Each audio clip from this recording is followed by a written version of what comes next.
Y ahí lo que está viendo también un poco para este programa, para este medio, es la historia de las retenciones. ¿Cuándo surgen las retenciones?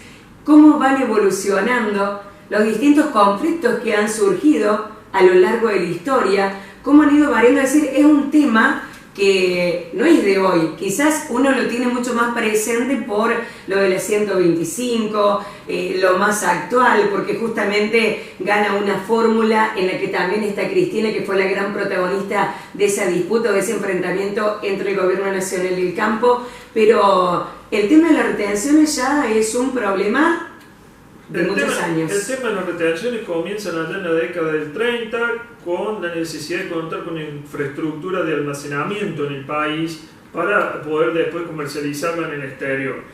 Eso después en la década del 40 se transforma, sobre todo en el gobierno de Perón, en un elemento para regular precios porque había esta inflación, había alta inflación y entonces a partir de retenciones y de tipos de cambios múltiples se iba haciendo toda una transferencia de recursos por parte del sector agropecuario hacia el sector industrial y hacia los sectores de mayor consumo. El sector agropecuario fue siempre la esperanza de este país porque es el medio de todo lo que es la ineficiencia de la Argentina, de lo caro que es, de la falta de productividad que tiene. Es un sector muy competitivo en el mundo a pesar de todo esto.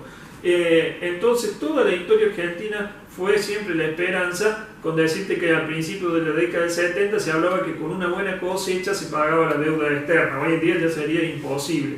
Pero bueno, después en la década del 60, en el gobierno de Frondizi, con Alzogaray, con Krieger Bacena, se establecieron distintos puntos o porcentajes de retenciones que iban variando en función de cómo iba haciendo la necesidad del gobierno, de cómo quedaban atrasados los tipos de cambio, se iban poniendo, se iban sacando, si entraba un gobierno, por ejemplo, anterior, después del gobierno de Perón, cuando entró la revolución libertadora en el 55, la saca, según si eran gobiernos más socialistas o más liberales, la iban poniendo, la iban sacando. Los gobiernos liberales no creen en este tipo de políticas, creen que un país debe generar las políticas que sean cada vez digamos, más funcionales a las exportaciones. Entonces esos han sido los vaivenes a lo largo de toda la historia.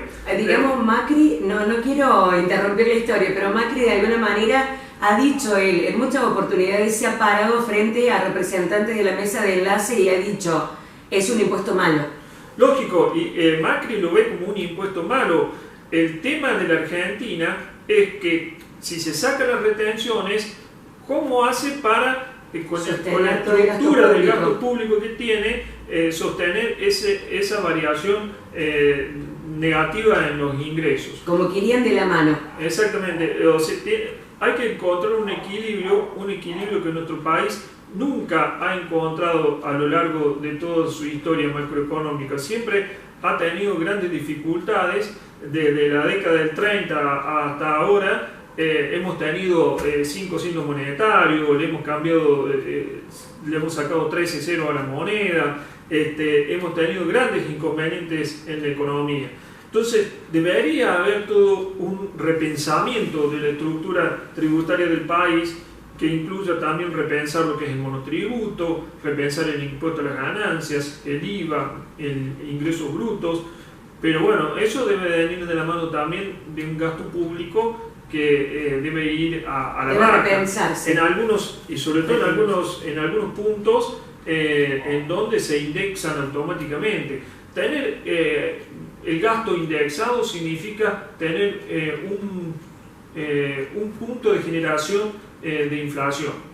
Siempre, porque vas trasladando inflación del pasado hacia el futuro y va retroalimentando el proceso inflacionario. Todo eso. Claro, y el gran reclamo también, contador, el gran reclamo también que existe es la diferencia que hay entre lo estatal y lo privado, es decir, entre los empleados que son del sector público y los empleados que son del sector privado, que por ahí no van al mismo ritmo, obviamente, que habría que tratar de equilibrar siempre tratando de lograr el beneficio para todos, pero estamos en un círculo vicioso en donde nos ha conducido a la crisis en la que hoy estamos inmersos. Y tocaste recién un tema que fue muy pero muy importante, que no lo quiero dejar pasar, que tiene que ver con el tema de la moneda nacional, que tiene que ver con esto del pensamiento argentino, de cómo efectuamos nuestras transacciones y cómo todas las conductas que tienen que ver con lo comercial están prácticamente dolarizadas, más allá de que uno a la hora de pagar se maneje con el peso, pero a la hora de tasar es el dólar el que tiene protagonismo. La Argentina tiene grandes problemas en cuanto a su moneda.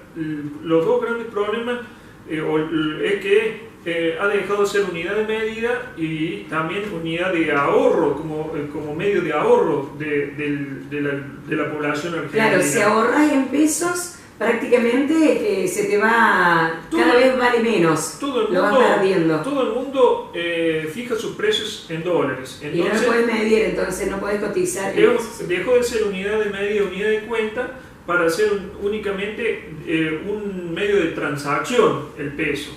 Tampoco nadie se le cruza por la cabeza ahorrar en pesos. Si usted tiene dinero disponible, lo más probable es que para ahorrar en el largo plazo lo haga con una moneda dura, con una moneda que tenga valor, y por eso se va hacia el dólar. El peso lamentablemente es una moneda totalmente devaluada y que ha perdido consideración en la gente desde hace muchos años. Entonces la gente siempre ha tomado históricamente al dólar. Es un país bimonetario y prácticamente con el dólar como moneda ya, digamos, que tiene más influencia que el peso en nuestro país.